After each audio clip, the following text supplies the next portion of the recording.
Assalamu alaikum. I'm going to talk about the not recommended acts in prayer. These are things you should avoid doing. It's something that is disliked in Islam. Number one, to look around without a legitimate reason. The Prophet ﷺ, when he was asked about turning while praying, he said this is something that Satan steals from a person's prayer.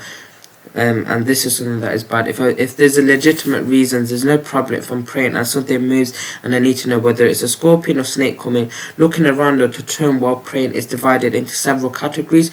Number one, to look entirely with your whole body, shifting away from the Qibla. This invalidates the prayer. Number two is to do this while my feet are still on the ground. It's not a good thing to do, as a big portion of scholars invalidate the salah because you've turned your feet, you've turned your chest. Number three, to look with your head or with your eyes right and left, like moving it and looking around. But your chest is still to the Qibla, and this is Makrooh. The second act that is Makrooh is to place your arms on the ground when doing prostration. This is not recommended. The Prophet ﷺ said that prostrate properly. No one of you should rest his forearms on the ground like a dog. So this is something that is beloved to the Prophet. Number three is Makrooh to tie your hair or to fold your clothes, because the Prophet ﷺ said that I have been commanded to prostrate 7 limbs and not to tuck or tie up my hair or garments. So this is understood for men when they have long hair and before they want to pray they want to put it in a ponytail.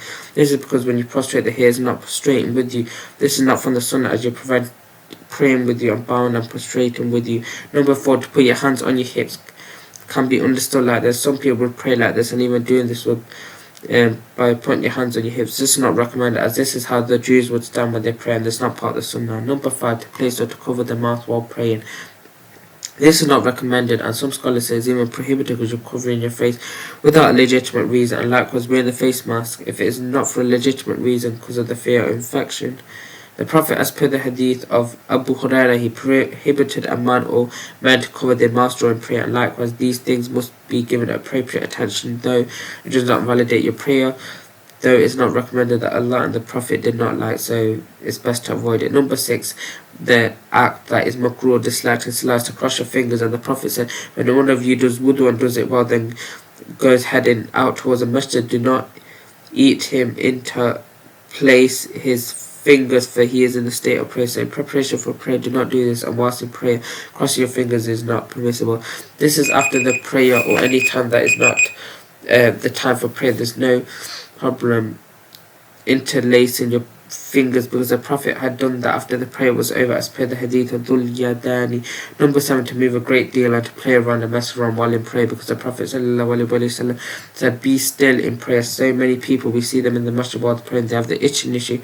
Some of them keep on watching, they watch playing and using their phone, and this would invalidate the prayer. Number eight, to pray in the presence of food when the food is ready. The Prophet ﷺ said there's no prayer when food is ready or when one is rushed in. The urge to relieve oneself, meaning to answer the call of nature. This is something that is disliked when I'm praying. If I'm hungry and the food is being served and I insist on praying, I'll think about the food. But if I'm not hungry and the food is served and I'm fasting and the food is served, there's no problem. The movement in prayer can be divided into 5 categories mentioned in fiqh books, so it can be obligatory. This is when the validity of the prayer depends on it. For example, if I'm praying and someone tells me the Qibla is 90 degrees to the left, so I need to change my direction 90 degrees, otherwise my prayer will be invalid.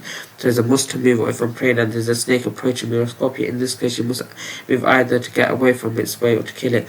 The second category will be prohibited for you to move, as in the case of this who is texting or doing unnecessary actions in the prayer. This is haram. The third category is recommended. So many times we're praying in the haram, for example, and all of a sudden people start moving to fill up the rows in front of them, and there's a gap in front of me, so I walk to fill up the gaps whilst in prayer. This is a recommended act. Fourth category is permissible. I am praying and carrying my grandson, like the Prophet ﷺ used to do while in this prayer. It's permissible, though there's no necessity to it, but it's also this is something that is done by the Prophet.